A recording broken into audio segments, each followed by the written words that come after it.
조선인민군 최고 사령부는 In the war of words and the imagery of conflict, consider this return fire.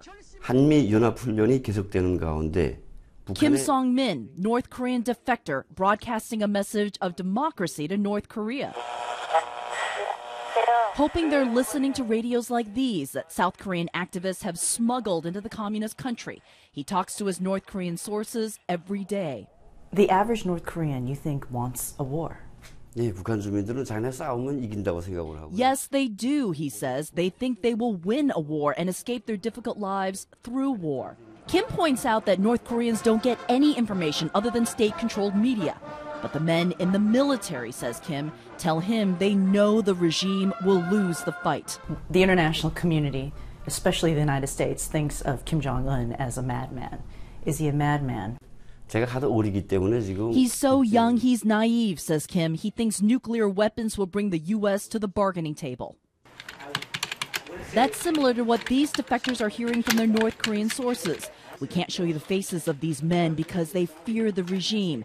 They work at the Daily NK, a U.S. endowment-funded online news site. The sources that we're hearing from are exhausted. They're exhausted by the drills that are happening right now. They're exhausted by the kind of mobilization of the masses. Gregory Pence is a Chicago native, a Fulbright scholar who decided to stay to work here. So right now I think what you're seeing is Kim Jong-un trying to inspire the masses to rally around the flag, as they say, and adhere to his leadership. Is Kim Jong-un talking to Americans or is he talking to North Koreans? He's talking to North Koreans. The risk of miscalculation is there. Is that something you worry about? I worry about how fear can inspire poor decision-making. And that's a concern from the Pentagon that a miscalculation could mean that they trip into war. But something we should point out, North Korea today called the United States, quote, a boiled pumpkin.